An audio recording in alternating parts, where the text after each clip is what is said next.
The rising violence in Afghanistan, the U.S. Joint Chief of Staff Chairman met with the Taliban. The top U.S. general held unannounced talks with the Taliban negotiators in Doha and has urged for a reduction in violence across the country. On Tuesday, the top American general met for about 2 hours with the Taliban negotiators. He then flew to Kabul to discuss the peace process with the Afghan President Ashraf Ghani. The meeting comes as senior American officials in Kabul have warned that stepped-up Taliban attacks actually endanger the peace negotiations with the Afghan government. Now, the top general has been reported as saying that most important part of the discussions that he had with both the Taliban and also with the government of Afghanistan was the need for an immediate reduction in violence. Everything else hinges on that one fact.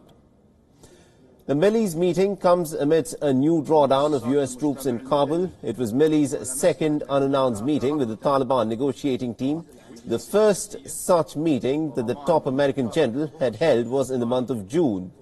And this was also in Doha, but this had not been officially reported to the American media. The General Milley's Taliban meetings represent a remarkable change in America's top generals coming face to face with the representatives of the Taliban, with whom they have been fighting for almost about 2 decades.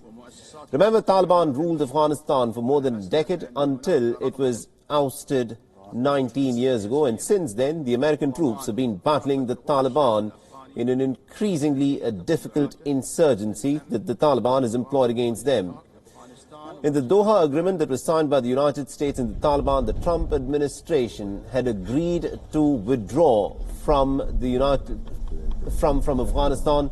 The U.S. troops are expected to go down to 0 by May 2021 if the agreement's conditions are upheld. The one condition, of course, is a reduction in violence by the Taliban, leading to a nationwide ceasefire. The Taliban has also agreed to begin peace negotiations with the Afghan government, which are still in an early stage. The Trump administration is ordered to reduce U.S. forces from 4,500 to just about 2,500 by as early as 15th of January. That is just days before Joe Biden will be sworn in as Trump's successor. Biden has not laid out a detailed plan for Afghanistan, but has made it clear that he also prefers a small U.S. military footprint with limited military goals. Now, Joe Biden has not spoken much publicly whether he will continue the drawdown policy that has materialized under the Trump administration, or whether he would like to continue to have a foothold in Afghanistan as was earlier insisted during the Obama regime.